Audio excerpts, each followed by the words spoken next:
भगवत गीता श्लोक क्लास में आज का श्लोक है तीसरे अध्याय का 43वां श्लोक, अध्याय 3, श्लोक नंबर 43।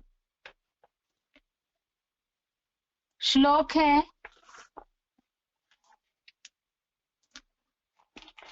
एवं बुद्धे परम बुद्ध्वा संस्तभ्यात्मानं आत्मना जहि शत्रुं महाबाहो कामरूपं दुरासदम्।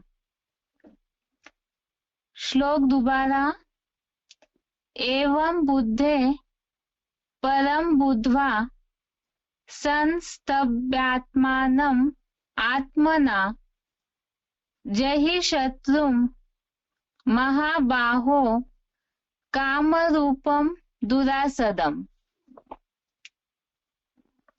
श्लोक का संधि विच्छेद है, एवं बुद्धे परम बुद्ध्वा संस्तभ्य आत्मानं आत्मना जहि शत्रुं महाबाहो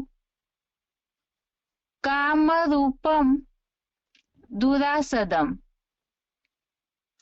संधि विच्छेद दोबारा, एवं बुद्धे परम बुद्ध्वा संस्तभ्य आत्मानं आत्मना जहि शत्रुं महाबाहो कामरूपं दुरासदम्। शब्दों का अर्थ है,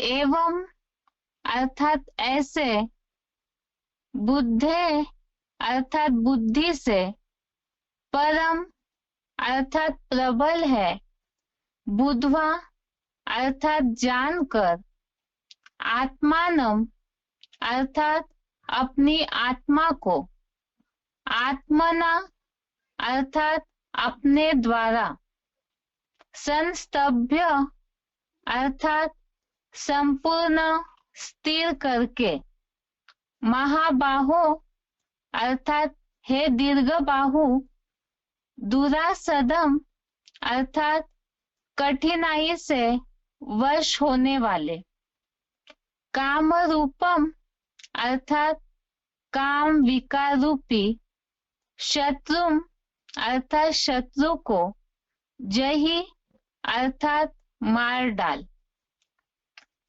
शब्दों का अर्थ दोबारा, एवं अर्थात ऐसे, बुद्धे अर्थात बुद्धि से, परम अर्थात प्रबल है, बुद्ध्वा अर्थात जानकर, आत्मानं अर्थात अपनी आत्मा को, आत्मना अर्थात अपने द्वारा, संस्तभ्य अर्थात संपूर्ण स्थिर करके, महाबाहो अर्थात हे दीर्घ बाहु, दुरासदम अर्थात कठिनाई से वश होने वाले, काम रूपम अर्थात काम विकार रूपी, शत्रु अर्थात शत्रु को, जहि अर्थात मार डाल।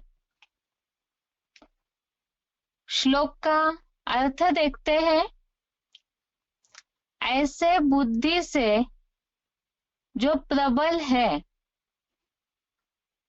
उसे जानकर, अपनी आत्मा को अपने द्वारा संपूर्ण स्थिर करके, हे दीर्घ बाहु कठिनाई से वश होने वाले, काम विकार रूपी शत्रु को मार डाल।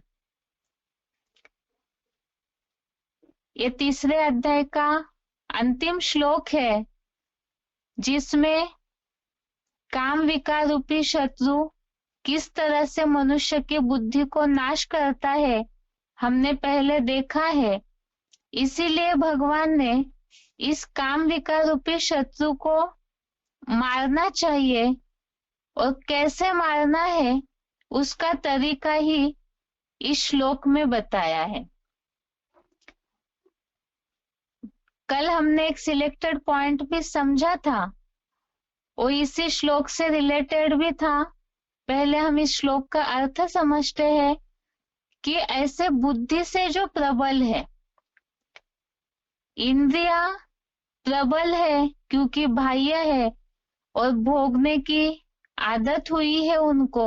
ये तो बहुत सारे श्लोकों में हमने देखा है कि द्वापर युग से ही देहभान के कारण इंद्रियों को सुख भोगने की, विषय भोगों में आसक्त होने की आदत हुई है। तो इंद्रिया बाह्य है, बहिर्मुखी है, तो इसलिए वो प्रबल है। लेकिन उन इंद्रियों से भी मन प्रबल है, जो कल के श्लोक में हमने सार देखा था।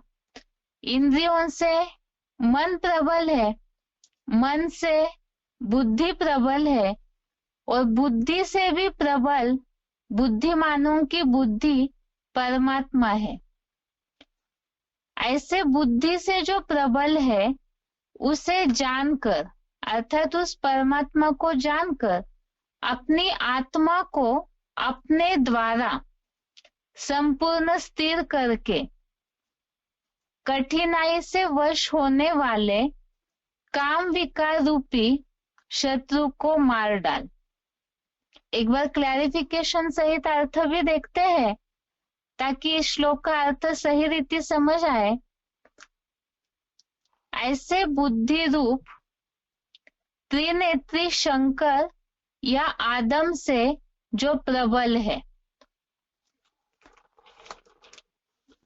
कल के श्लोक में 42 नंबर के श्लोक में जो बात आई है कि मन इंद्रियों से प्रबल है और बुद्धि मन से भी प्रबल है, तो उसे समझाते समय इस बात का उल्लेख आया कि त्रिनेत्री शंकर की जो बुद्धि है, तीन देवों में से बुद्धि के रूप में जिनका पार्ट है, तो और भी प्रबल है और उनसे भी प्रबल परमात्मा है।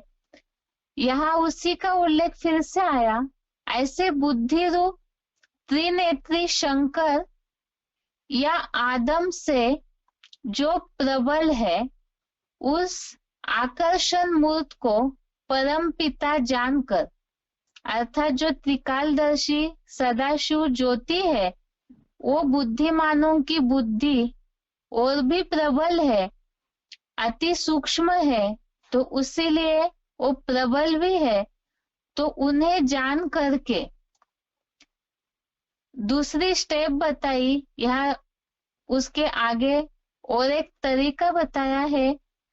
अपने जड़ स्टार मानिंद चेतन ज्योति बिंदु आत्मा को अपने भ्रू मध्य में अपने मन बुद्धि द्वारा भली भांति संपूर्ण स्थिर करके, अर्थात ही अपनी जड़ स्टार मानिंद चेतन ज्योति बिंदु आत्मा को, आत्मा जो ज्योति बिंदु की तरह दिखने वाली है, ये चेतन ज्योति बिंदु है, चमकता हुआ सितारा जिसे हम कहते हैं। तो ऐसी आत्मा को अपने ही द्वारा भ्रुकुटी के मध्य में अपनी मन बुद्धि के द्वारा संपूर्ण स्थिर करके भली भांति, अर्थात अच्छी तरह से, क्योंकि मन में संकल्प दौड़ेंगे तो बुद्धि को भी वो खींच के ले जाते हैं। इसीलिए मन के संकल्प और बुद्धि की निर्णय शक्ति दोनों की एकाग्रता के द्वारा संपूर्ण स्थिर करके, हे दीर्घ बाहु, कठिनाई पूर्वक अभ्यास और वैराग से वश होने वाले काम विकार रूपी जो शत्रु है, इसके पहले भी हमने देखा कि काम विकार की आग कामाग्नि जो है वो दुष्पूरेण, अर्थात कठिनाई से पूर्ति होने वाली है, अर्थात तो आग भड़कते ही रहती है। इसी तरह से ही और जितना आग तेजी से भड़कती है, पूर्ति जल्दी नहीं होती है उसकी, ऐसे ही वो वश में भी कठिनाई से आती है। एक काम विकार की आग, ये जो विकार है, अवगुण है, जो मनुष्य को पूरी तरह मूढ़ बनाता है, जीवन नष्ट कर देता है, ऐसे कठिनाई से वश होने वाले काम विकार को, तो कठिनाई से अर्थात इसके लिए ही बताया अभ्यास और वैराग से वश होने वाला। जब तक इसका लगातार कंट्रोल करने का, इन विकारी भावनाओं को, ये जो आग है, इसे कंट्रोल करने के लिए लंबे समय का अभ्यास और बेहद का वैराग्य से वश होने वाले काम विकार रूपी अपने अंदर के इस कपोल कल्पित काम देव रूपी शत्रु को मार डाल। अर्थात जो भी नंबरवार पुरुषार्थी अर्जुन है, परसेंटेजली अंदर ये आग रहती ही है, क्योंकि सभी मनुष्य कलयुग अंत में तमोप्रधान बने हुए हैं। इसीलिए यहाँ बताया अपने अंदर के इस कपोल कल्पित कामदेव रूपी शत्रु को मार डाल। सबसे पहले भगवत गीता तो अव्वल नंबर अर्जुन हीरो पार्टधारी को बताई है, इसीलिए ही वही हीरो पार्टधारी अव्वल नंबर अर्जुन अर्थात ही शंकर या आदम, जो इस तरह से जो अभ्यास बताया है, जो तरीका बताया है, परमात्मा की याद, परमात्मा को अच्छी तरह से जान करके, याद करके, और उसके पहले अपनी आत्मा को एकाग्र करके जितना अभ्यास और वैराग लाते हैं, तो उतना ही वो काम विकार रूपी शत्रु पूरी तरह से नष्ट हो जाता है। और इसमें सबसे पहले गायन है काम जीते जगत जीत का, वो है शंकर का। और देवताएं जो है वो दिव्य गुण संपन्न माने जाते हैं, गुणों से भरपूर माने जाते हैं, पवित्रता के प्रकाश से भरपूर माने जाते हैं, लेकिन काम जीते जगत जीत, इसका गायन तो एक ही है जो शंकर के लिए ही शास्त्रों में वर्णन किया जाता है। दूसरी बात, जैसे कि एक काम विकार जो है, अभी तक हमने श्लोकों में जो देखा कि इंद्रिया उसका आश्रय स्थान है, इसीलिए ही पहले इंद्रियों को नियंत्रित करने बोला। इसीलिए ये बात आती है मुरलियों में भी, इंद्रिय जीत जगत जीत। इंद्रियों के बाद बोला है मन को भी जीतना है, मन जीते जगत जीत, माया जीते जगत जीत। तो माया का पहला वार ही काम विकार रूपी शत्रु से ही होता है। तो माया जीते जगत जीत और एक काम जीते जगत जीत। इस तरह से ही स्टेप बाय स्टेप पहले तो इंद्रिया दिखने में आती है, उन्हें वशीभूत करके फिर मन, फिर बुद्धि, और मन बुद्धि को वशीभूत करने के लिए ये बताया है तरीका, अपनी आत्मा को भ्रू मध्य में अपने मन बुद्धि द्वारा। ये तो ब्राह्मणों का बेसिक फाउंडेशन है कि पहले तो अपने आप को आत्मा समझना है, भ्रुकुटी के मध्य में मन बुद्धि एकाग्र करके ज्योति बिंदु सितारे को याद करना है। यह सबसे पहला ब्राह्मण पने का फाउंडेशन ही है अभ्यास का। और दूसरा बताया है उस आकर्षण मूर्त परम पिता को जानकर, अर्थात ये जो कामाग्नि है ये तभी भस्म होगी, इस कामाग्नि के द्वारा काम विकार से, काम चिता से जो भी पाप हुए हैं उसे भस्म करने के लिए उतनी ही तेज योगाग्नि भी चाहिए।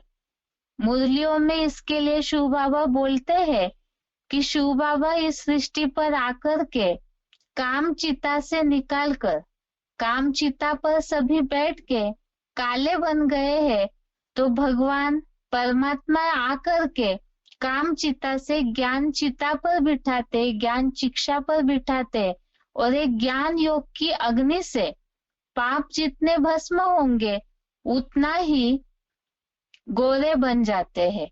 और इसमें सबसे पहले अव्वल नंबर में शंकर का ही गायन है। तो इसीलिए यह तरीका बताया है काम विकार को मारना, अर्थात ही पवित्र बनना, क्योंकि अपवित्रता दुख अशांति की शुरुआत ही कामनाएं है, इच्छाएं है। यहाँ तो अभी तक जो हमने इस हफ्ते श्लोक पढ़े 36 से लेकर 43 तक, इनमें तो मूल रूप में काम विकार रूपी जो भावनाएं हैं, जो भ्रष्ट इंद्रियों से विकर्म होते हैं, तो उससे महापाप बन जाता है। इसीलिए ये बड़ा शत्रु बताया हुआ है। और भगवत गीता में अभी तक जो श्लोक पढ़े उसमें कामनाएं, इच्छाएं, आसक्ति, इन सब को भी जो त्यागने की बात बोली है, तो तभी संभव होगा जब देह भान से निकल जाएंगे। इसके पहले भी श्लोक में उल्लेख आया है, द्वापर युग से देहभान आया और देहभान से ही विकारों की, काम और क्रोध और उसके बाद अन्य विकारों की शुरुआत हुई। इसीलिए ही अपने को आत्मा समझकर बुद्धिमानों की बुद्धि जो परमात्मा है, जो अति सूक्ष्म है, कल के पॉइंट में जो बात आई थी कि वो अति सूक्ष्म है, उन्हें जितना, और सूक्ष्म है तो पावरफुल भी है, उनको जितना याद करेंगे तो उतना ही एक काम विकार से मुक्ति होती जाएगी। यह आज के श्लोक का अर्थ है। इसका उच्चारण सुन के उसके बाद सिलेक्टेड पॉइंट्स और मुरली पॉइंट्स।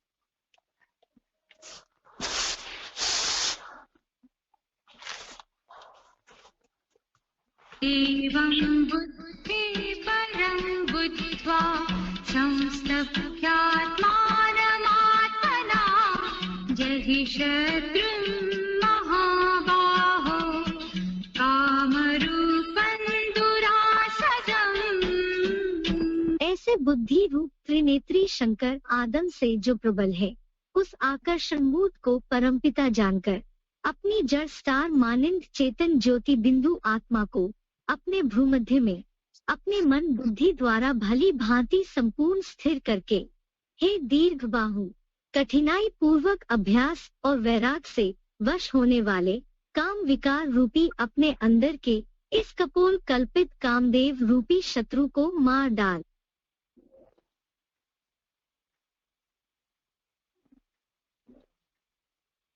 एवं बुद्धि परं बुद्ध्वा संस्तभ्यात्मानमात्मना जहि शत्रुं महाबाहो कामरूपं दुरासदम्। ऐसे बुद्धि रूप त्रिनेत्री शंकर आदम से जो प्रबल है, उस आकर्षण मूर्त को परमपिता जानकर अपनी जड़ स्टार मानिंद चेतन ज्योति बिंदु आत्मा को अपने भ्रूमध्य में अपने मन बुद्धि द्वारा भली भांति संपूर्ण स्थिर करके, हे दीर्घ बाहु, कठिनाई पूर्वक अभ्यास और वैराग से वश होने वाले काम विकार रूपी अपने अंदर के इस कपोल कल्पित कामदेव रूपी शत्रु को मार डाल।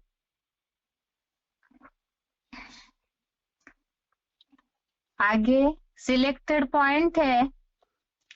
सिलेक्टेड पॉइंट वीसीडी से लिया हुआ पॉइंट है। VCD number 3961, VCD number 3961, 32 minute के बाद से लिया हुआ पॉइंट है।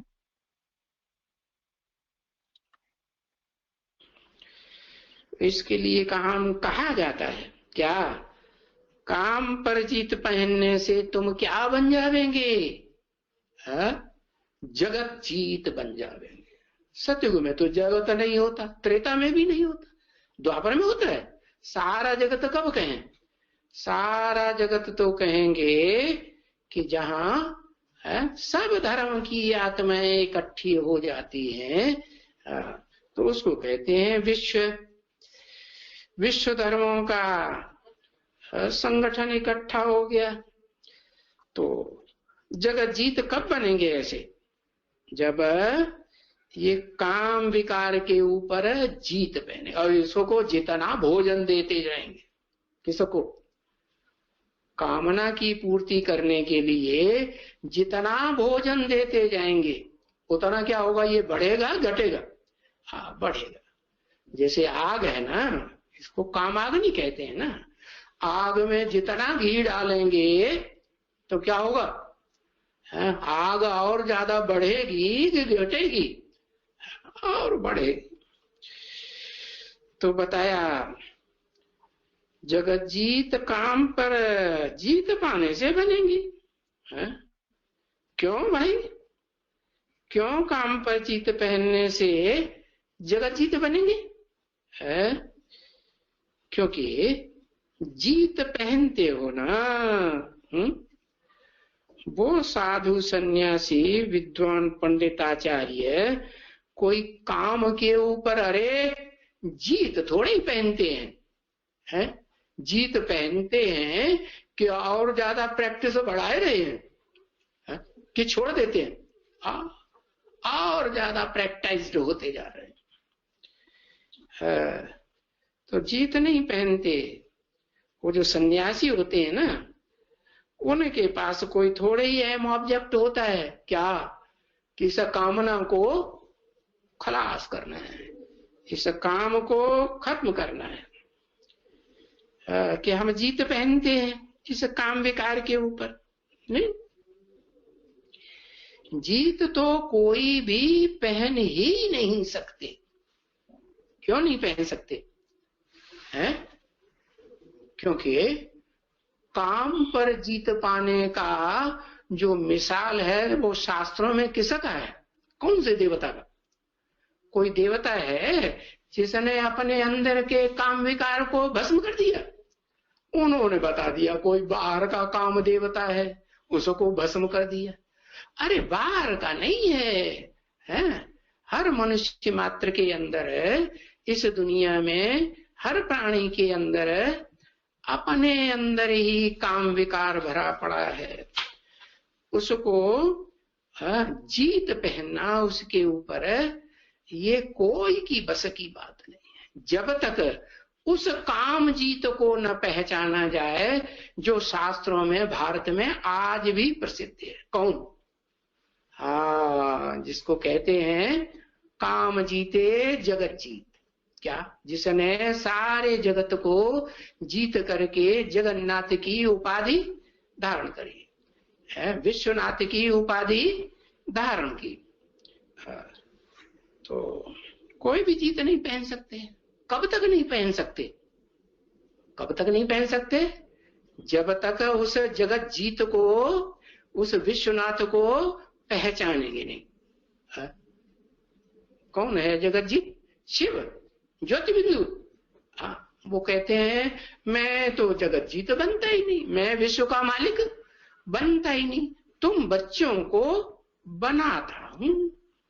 मैं बनाता क्या हूं? और तुम बच्चों को तरकीब सिखाता हूं कि जगत जीत कैसे बनेंगे। तो कैसे बनेंगे? क्या तरीका बताया है? क्या तरीका बताया जगत जीत बनने के लिए? जगत जीत बनने का तरीका बताया क्या? अरे एक को भी याद कैसे करेंगे? एक को याद करेंगे? अब एक का संग करेंगे, उपासना करेंगे, कहते ना उपासना करते हैं। तो उपासना का अर्थ नहीं समझते। उप माने नजदीक,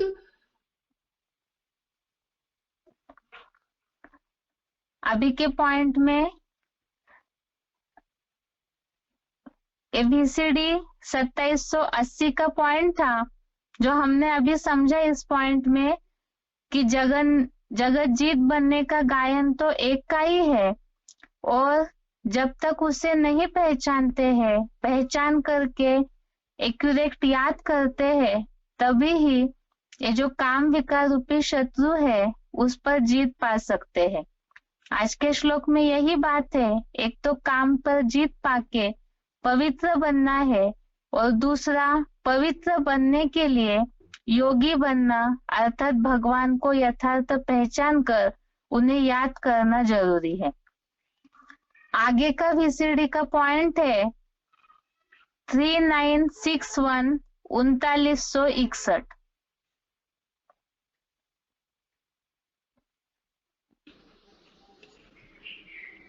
मेरा एक ही नाम शिव है। शिव बाबा को याद करते रहो तो विकर्म विनाश होंगे। अगर तुम शिव बाबा को याद नहीं करते हो तो वायुमंडल खराब करते हो। योगाग्नि बगैर कोई पावन नहीं बन सकते। तुम हंस बनते हो, दुनिया वाले हैं बगुले, एक दो को जहर पिलाने वाले। तुमने प्रतिज्ञा की है बाबा हम पवित्र रहकर भारत को पवित्र बनाए फिर राज्य लेंगे, राज्य करेंगे। सिर्फ एक बाप को ही याद करेंगे। बाप भी कहते हैं मेरे को याद करने से तुम पावन बनेंगे। शिव बाबा को याद न करने से अपन को पतित बनाते हैं। इसलिए सदैव शरीरी होकर बैठो। अगर यहाँ तुम पावन नहीं बनेंगे तो फिर धर्मराज की बहुत कड़ी सजा खाएंगे। तुम पर बड़ी रिस्पॉन्सिबिलिटी है। बाप को याद करते रहना है। ये है रूहानी यात्रा। बाप ही सुप्रीम पंडा है। कहते हैं माम एकम याद करो।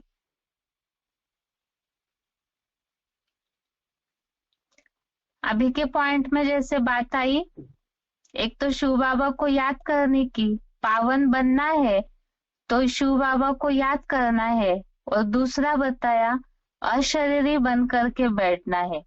जो श्लोक में बात आई है, आत्मा समझ करके मन बुद्धि को एकाग्र करके परमात्मा को जान करके उन्हें याद करना है। इसी तरह अभी के पॉइंट में भी यही बात आई, पतित बने हैं काम विकार के कारण, विकारों के कारण, तो पावन बनने के लिए योग अग्नि जरूरी है। आगे का पॉइंट है 3961।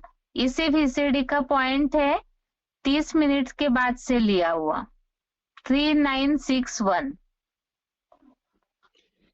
बाप कहते हैं नंगा बनने की बात नहीं है, इस देवान को छोड़ो। मुझे बाप को याद करने से तुम्हारे पाप भस्म होंगे। निरंतर मुझे याद करो, और कोई उपाय नहीं है। और अंत तक याद करना है। माया जीत जगत जीत बनना है। माया पर जीत एक शिव बाबा ही पहना सकते हैं। अच्छा,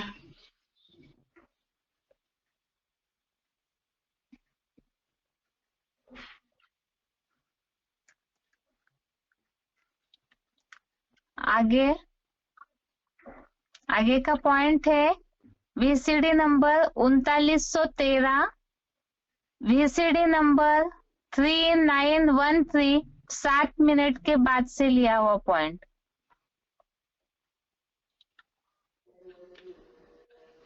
अब पुरुषार्थ करना कैसा? जब वो सुनते हैं भाई पवित्र तो जरूर रहना है, क्योंकि इसे काम विकार को जो पतित बनाते हैं, ये काम विकार, उस पर जीत पहनने से तुम ये जगत जीत लक्ष्मी नारायण बनेंगे। अब जगत जीत का अर्थ कोई थोड़ा ही समझते हैं। जगत जीत कौन है, जगन्नाथ कौन है, जगत पिता कौन है? और बाप कहते हैं काम को जीतो। इसे जगत पिता ने जीता था, मनुष्य सृष्टि का जगत पिता। तो जगत जीत बनो। और फिर मनुष्य गाते हैं मन के जीते जगत जीत, तो मन को जीतो, जगत जीत बनो। समझे? जो काम जो अक्षर है, जो उनकी पूंजी है एकदम दुर्योधन दुशासन की, उसके अक्षर नहीं लेते हैं, कह देते हैं मन जीते जगत जीत। अब मन को कंट्रोल करो ना, आमन करो, मन आमन करो। अभी मन को अमन तो जब शरीर न हो तभी ये मन अमन हो जावे। तो कहते हैं कि शरीर को भूल जाओ, बाकी आत्मा रह जावे याद। बाकी मन अमन तो कभी होता ही नहीं है। ये मन तो बड़ा चंचल है, समझा ना बच्चे? ये बंदर बुद्धि है, बंदरों का हेड गाओ। तो इतना जो देह मिलती है कर्म करने के लिए, तो वो अमन जिसकी देह कर्म करने के लिए, ये आदर्श ही है कर्म करने के लिए। वो कर्मातीत अवस्था में कैसे रहेंगे? कर्मातीत अवस्था कहा ही जाता है मुर्दे को। अभी के पॉइंट में जो बात बताई है, मन को अमन करना है और दूसरा शिव बाबा को याद करना है। आगे का पॉइंट है VCD number 504, VCD number 504, 55 minute के बाद से लिया हुआ पॉइंट।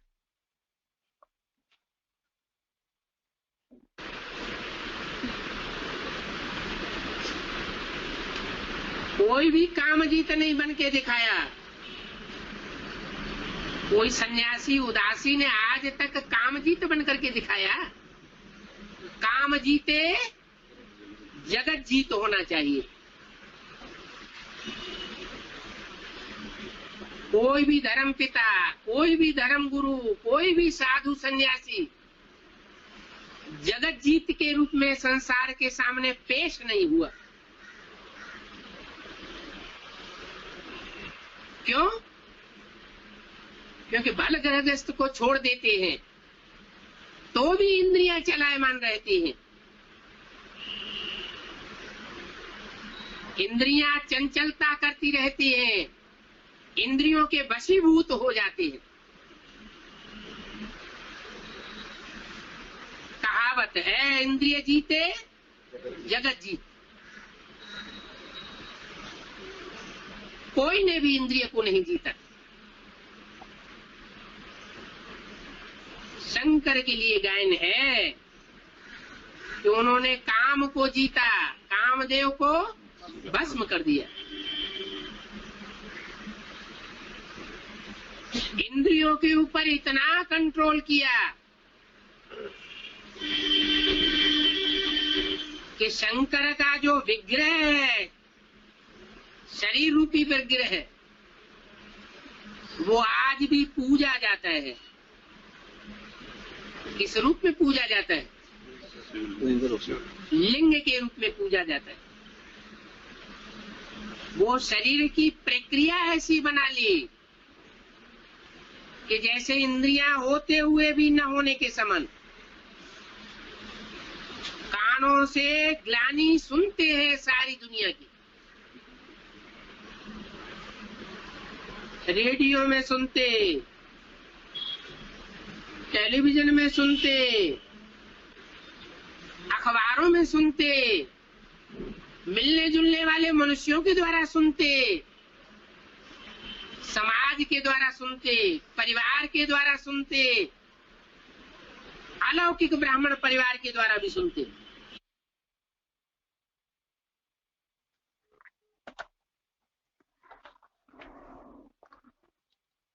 अभी के पॉइंट में जैसे बताया है, जगत जीत का गायन तो शंकर का ही है। पहले भी हमने समझा, पॉइंट जो चला था कि जगन्नाथ के रूप में इसीलिए शंकर को ही माना जाता है।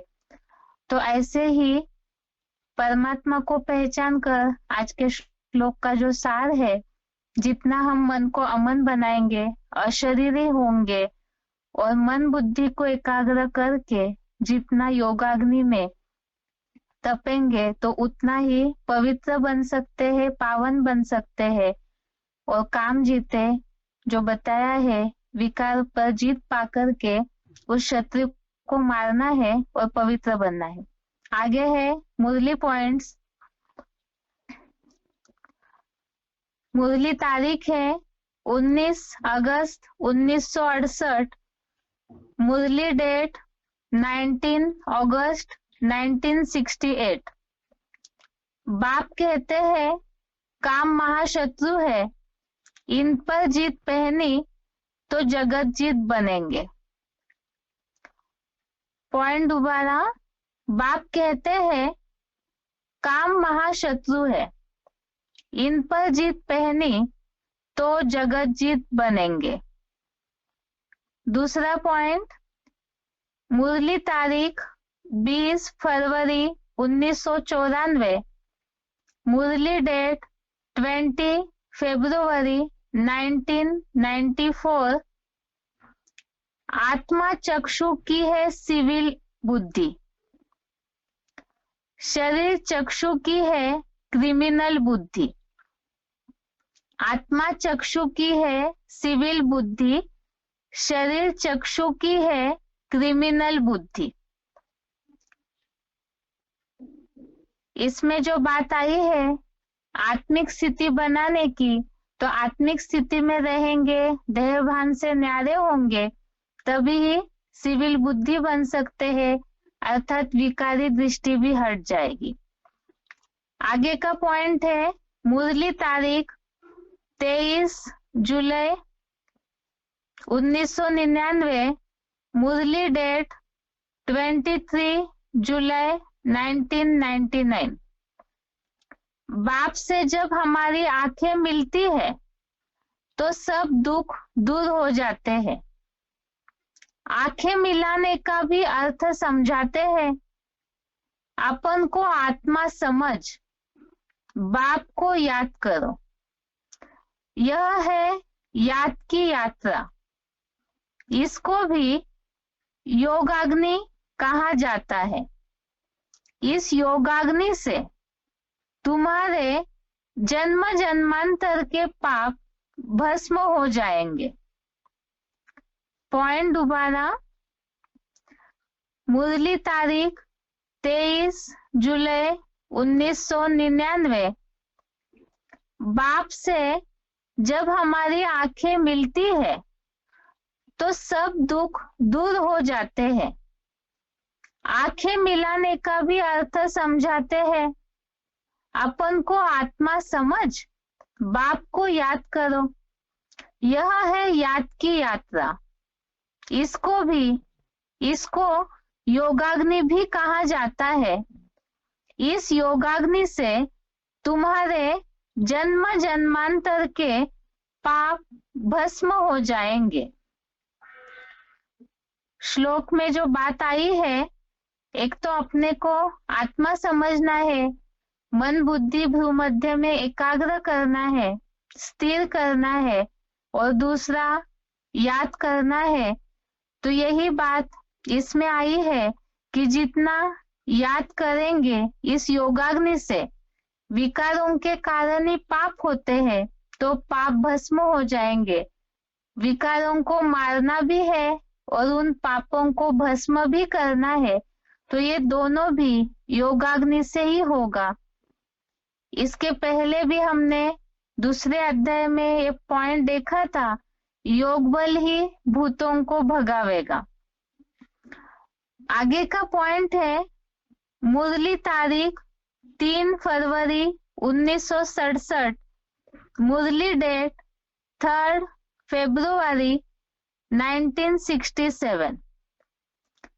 काम महाशत्रु ऐसा है, अगर योग में नहीं होंगे और कोई को भी देखेंगे तो चलायमान हो जाएंगे। पॉइंट दोबारा, मुरली तारीख 3 फरवरी 1967। काम महाशत्रु ऐसा है, अगर योग में नहीं होंगे और कोई को भी देखेंगे तो चलायमान हो जाएंगे। अभी तक के पॉइंट में हमने पाप को भस्म करना, विकारों को भस्म कैसे करना है, वो बातें आई। और इस पॉइंट में जीवन में भी चलायमानी न हो, अर्थात काम पर जीत पहनने के लिए सतत निरंतर याद की बात इस पॉइंट में बताई है कि अगर योग में नहीं होंगे तो चलायमान होंगे। यह आज के श्लोक का अर्थ हो गया। एक तो काम रूपी शत्रु पर जीत पाके पवित्र बनना है, और पवित्र बनने के लिए परमात्मा को यथार्थ रीति पहचान कर, अपने देह भान को नष्ट कर, आत्मा बनकर परमात्मा को याद करना है। अभी आगे बेसिक कोर्स। बेसिक कोर्स में अभी तक हमने चारों युगों के बारे में समझा है, सतयुग, त्रेता युग, द्वापर युग, कलयुग। और इनमें देवताओं का राज्य सतयुग त्रेता युग में था, जिसे ही स्वर्ग कहा जाता है। उसकी तुलना में द्वापर युग और कलयुग दोनों मिलाकर नरक कहा जाता है। स्वर्ग के सतयुग त्रेता के वर्णन में हमने देखा था कि देवताएं आत्मा अभिमानी थे।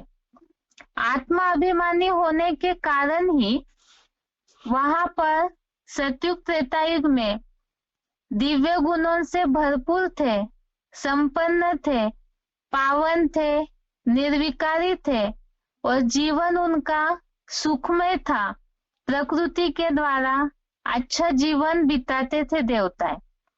ऐसे जो देवात्माएं हैं वो इसीलिए देवताएं कहलाए जाते हैं क्योंकि दिव्य गुणों से संपन्न, निर्विकारी और पावन थे। ये बात हमने पहले भी समझी है। बेसिक कोर्स में इस बात का उल्लेख बार बार आया कि आत्माएं जन्म लेते लेते नीचे उतरते हैं तो आत्मा रूपी बीज की शक्ति क्षीण हो जाती है, और उससे ही उनके जीवन शैली में, आत्मा की रोशनी में उसका प्रभाव पड़ता है। अर्थात ही देवात्माएं ही जन्म लेते लेते द्वापर से आत्मा अभिमानी से नीचे गिर के देह अभिमानी बन जाते हैं। आत्मा अभिमानी अर्थात आत्मिक स्थिति में रहने वाले, शरीर भले ही था देवताओं का, लेकिन उनकी मन बुद्धि आत्मा में ही एकाग्र थी। लेकिन द्वापर युग आने के बाद, द्वापर का अर्थ हमने समझा है, द्वापर अर्थात ही 2 पूर्व, अर्थात आत्मिक स्थिति से मन बुद्धि भटक गई और देह भान में आ गई। इसीलिए ही यही फिर साधारण मनुष्य बन जाते हैं। तो ऐसे जो देवात्माएं हैं वो द्वापर युग से जब देह भान आया, द्वापर युग की जो बात हमने समझाई है जिज्ञासुओं को, जिसमें बात आई कि विकारों के कारण ही रजोगुण से अर्थात देहभान और इन दोनों से, रजोगुण से देहभान और देहभान से विकारों की शुरुआत हुई, अर्थात ही ये पतित विकारी बनकर आसुरी गुण वाले बन जाते हैं।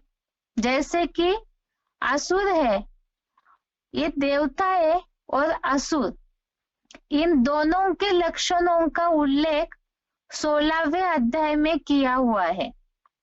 जैसे देवताओं के बहुत से ऐसे गुण हैं जिनके बारे में भगवान ने गीता में इस बात को बताया है।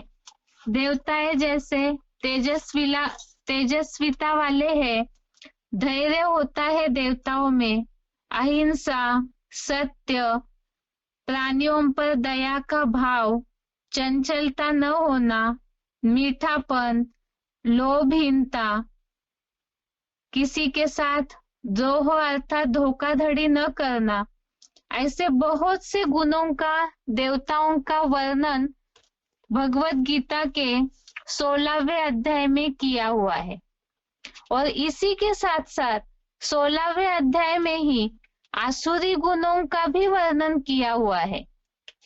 जैसे अनेक विचारों में भटके हुए दंभ, अभिमान, घमंड, क्रोध, हिंसा की भावनाएं, ये जो भी बातें हैं वो सब असुरों के लक्षण हैं।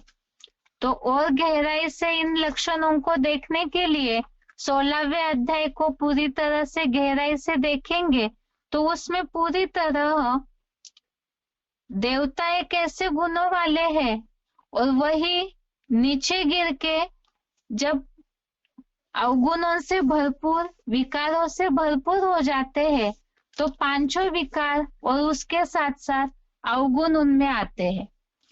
अब ये बात है कि यही लक्षण स्वर्ग और नरक, ये इसी सृष्टि की बात है। इसे समझने के लिए ही से हमने उल्लेख किया अभी कि 16वें अध्याय में देवताएं और असुर दोनों के भी लक्षण आए हैं। अभी की इस कलयुगी दुनिया में परसेंटेजली मनुष्यों में असुरों के ये अवगुण, विकारी भावनाएं कम या ज्यादा परसेंटेज में सभी मनुष्य मात्र में होता ही है। अब हो सकता है कई ऐसे दुनिया में लोग हैं वो इस बात को उठाएंगे, ये कैसे संभव है कि इस दुनिया में सभी ही असुर है। इसका एक प्रूफ ये है कि देवताओं के जो लक्षण है, देवताएं जिस तरह तेजस्वी या जो भी दिव्य गुणों से संपन्न थे, आज की दुनिया में अगर कलयुगी दुनिया में किसी में कोई गुण है, एक हाथ 2 गुण, 3 गुण, 4 गुण दिखने में आते हैं, लेकिन समाज में ये मान्यता तो है ही कि ऐसा कोई भी नहीं होता है। लोग कहते हैं इस तरह कि भगवान जब बनाता है तो कुछ ना कुछ एक कमी जरूर मनुष्यों में रहती ही है। वास्तव में ये तो अपने अपने स्वभाव अनुसार ही मनुष्यों की चलन है, हमारे कर्मों का ही फल है। लेकिन बात यह है कि कोई भी ऐसा कलयुगी दुनिया में पूरी तरह देवताओं के गुणों से संपन्न मिल ही नहीं सकता है। हाँ, इसीलिए ही कोई भी अच्छे गुण वालों को इस दुनिया में देवता नहीं कहा जाता। महात्मा कहते हैं, पुण्यात्मा कहते हैं, लेकिन कलयुगी दुनिया में कोई भी ये नहीं कहेगा कि ये पूरी तरह 100% देवता है। ऐसे ही आसुरी लक्षण भी सभी में ही परसेंटेजली कम या ज्यादा होते ही है, और वो भी इसी सृष्टि पर, इसी कलयुगी दुनिया में ही ज्यादातर देखने में आता है।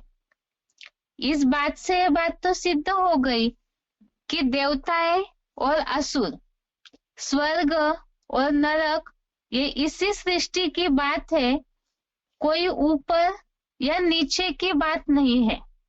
अर्थात जो दुनिया में ये मान्यता है, समाज में ये लोग कहते हैं कि देवताएं कोई ऊपर आसमान में रहते हैं और असुर कोई पाताल लोक में रहते हैं और बीच में मनुष्य रहते हैं, ये गलतफहमी भगवत गीता के एक श्लोक में ही हटाई गई है। ये श्लोक हमने कई बार देखा भी है, जैसे 84 लाख योनियों का जो संदर्भ आया था, उसमें भी मनुष्य किस तरह जानवर या असुर बन जाते हैं, उस संदर्भ में ही ये श्लोक आया था कि दोनों प्रकार की सृष्टि इसी दुनिया में है। ये श्लोक है 16वें अध्याय का 6वां श्लोक, अध्याय 16 का श्लोक नंबर 6। दो भूत सर्गो लोके अस्मिन् दैव आसुर एव च दैवो विस्तरशः प्रोक्त आसुरम पार्थ मे शृणु। जिन्हें स्लाइड दिख रहा है उन्हें देख पा रहे होंगे कि दो भूत सर्गो लोके अस्मिन् दैव आसुर, इस पर हाईलाइट किया हुआ है। इस बात से, इस श्लोक से ये बात सिद्ध होती है कि भगवान ने ही गीता में इस बात का उल्लेख किया है कि दोनों प्रकार की, दो अर्थात दोनों, भूत सर्गो अर्थात प्राणियों की सृष्टि इसी लोक में है। देवताएं और असुर, ये दोनों प्रकार की प्राणियों की सृष्टि इसी दुनिया में ही, इसी सृष्टि पर ही होती है। और ऐसे ये श्लोक बता करके ही 16वें अध्याय में देवताओं और असुरों के गुणों का, गुणधर्मों का वर्णन किया हुआ है। अब इससे ही इस श्लोक खास प्रूफ है, सिद्ध ये होता है कि कोई स्वर्ग ऊपर अर्थात आसमान में और नीचे नरक पाताल में, कोई जमीन के अंदर हो, ऐसी बात नहीं है। यहाँ पर ऊंची और नीची अवस्था की बात है। इसे हम रोज का साधारण जीवन का उदाहरण भी ले, कोई बहुत घिनौने कर्म करने वाले लोग होते हैं दुनिया में, तो कहते हैं कि वो तो एकदम नीचे गिर गया। विचारों से भी, कर्म से भी जो लोग बहुत ही खराब कर्म करते हैं, तो साधारण भाषा में लोग इस बात को कहते हैं कि इतना नीचे गिर गया जैसे राक्षसों जैसी चलन हो गई है। तो इसका मतलब यही है कि यहाँ पर है तो वो खड़ा ही व्यक्ति जमीन पे, लेकिन विचारों से, कर्म से इतने नीचे गिर जाते हैं कि लोग बोलते समय इस तरह कहते हैं। देवताएं आसमान में थे ऐसे कहते हैं। अब साधारण भाषा में अगर कोई बहुत आगे बढ़ रहा है, ये बात केवल उदाहरण के लिए है, रोज के जीवन में अगर कोई बहुत आगे बढ़ रहा है अपने कर्मों से, कोई भी बात में, गुणों से, तो लोग कहते हैं उनका नाम तो आसमान की ऊंचाइयां छू रहा है। इसका मतलब वो व्यक्ति कोई आसमान को छूने नहीं पहुंचा, लेकिन उन्होंने ऐसे कोई अपने कर्म किए जो लोग उन्हें देखने में ऊंची दृष्टि से देखते हैं। यहाँ बात है कर्म करने की। अपने कर्मों से ही इंसान ऊंचा उठता है, और कर्म नीचे करने से, विकारी कर्म करने से, अवगुणों से भरपूर कर्म करने से ही मनुष्य नीचे गिरता है। तो देवताएं दिव्य गुण संपन्न, पूरा खुशहाल जीवन ऐसे था उनका, जो उनके पांव अर्थात बुद्धि इस धरती के नीचपना को छूती ही नहीं थी। इसीलिए ही देवताओं के उस आत्मा की रोशनी से भरपूर दिव्य गुणों से संपन्न जीवन को ही ऊपर रहते थे देवताएं, ऐसे कहा है, और मनुष्य आसुरी कर्म करते करते नीचे गिर जाते हैं, जिसे ही नरक कहा है। इस बात को तो हमने पहले भी युगों के बारे में समझते समय समझा है। अब इसी बात को ही भगवान आकर के स्पष्ट करते हैं। भगवत गीता में तो उल्लेख किया ही है, लेकिन लोगों ने इस बात को समझा नहीं, उसे सिर्फ पढ़ने मात्र ही रख लिया। इसीलिए भगवान इस सृष्टि पर आकर इस बात को क्लियर करते हैं कि वो समय की निशानी, वो एग्जैक्ट समय कौन सा है। जैसे कि हमने समझा, भगवान आकर के ओरली स्वयं ये बताते हैं कि इस सृष्टि पर आत्माएं कब और कैसे देवता थी, अर्थात हिस्ट्री, और असुर कैसे बनते हैं, किस कारण से बनते हैं। अर्थात ये स्वर्ग और नरक वो इसी समय की बात है, जिसके बारे में ही सारे धर्म वाले भी इसे मानते हैं, स्वर्ग और नरक के उल्लेख को। देवताएं जब निर्विकारी थे, सृष्टि पर सुख ही सुख था, उसी सुखमय दुनिया का और अन्य धर्म वालों में भी उल्लेख है। जैसे हिंदुओं में स्वर्ग या वैकुंठ के रूप में माना जाता है, क्रिश्चियंस में हेवन या पैराडाइज के रूप में माना जाता है, और मुसलमानों में स्वर्ग का उल्लेख ही जन्नत के रूप में है।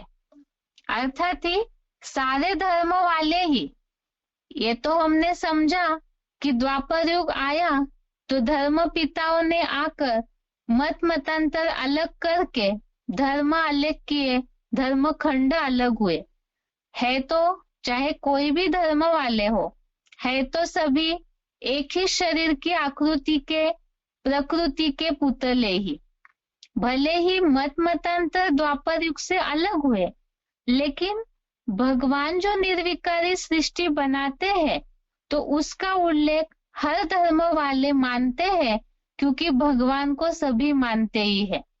इसीलिए ऐसे स्वर्ग की दुनिया को हिंदुओं में स्वर्ग वैकुंठ, क्रिश्चियंस में हेवन पैराडाइज, मुसलमानों में जन्नत कहा है। और यही देवताएं विकारी बने, अपने कर्मों से देहभान के कारण नीचे गिरे, दुख बढ़ता गया सृष्टि पर, तो इस दुखमय दुनिया का उल्लेख ही हिंदुओं में नरक के रूप में, क्रिश्चियंस में हेल के रूप में, मुसलमानों में दोजख के रूप में कहा है। हिंदू लोग नरक जिसे कहते हैं, क्रिश्चियंस उसे ही हेल कहते हैं, मुसलमान उसे ही दोजख कहते हैं। अर्थात सभी धर्म वाले इस बात को मानते हैं कि मनुष्य अपने गुणों से ऊपर उठता है तो देवता बनता है।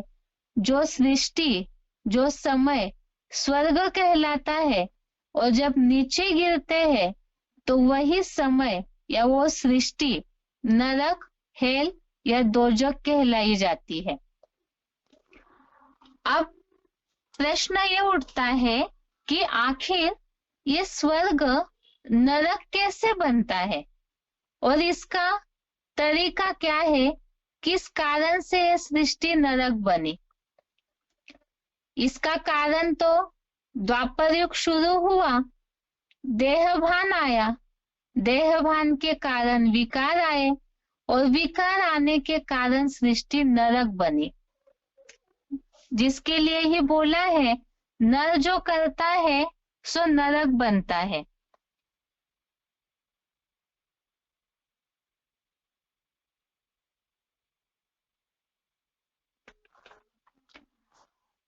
तो ये जो स्वर्ग है और नरक बना विकारों के कारण, ये तो हमने भगवान जो आके हिस्ट्री ज्योग्राफी बता रहे हैं, धर्म आए, धर्म पिताओं ने धर्मखंड मत बटे, उसके कारण विचारों में भिन्नता से कलह, क्लेश, दुख, अशांति बढ़ी।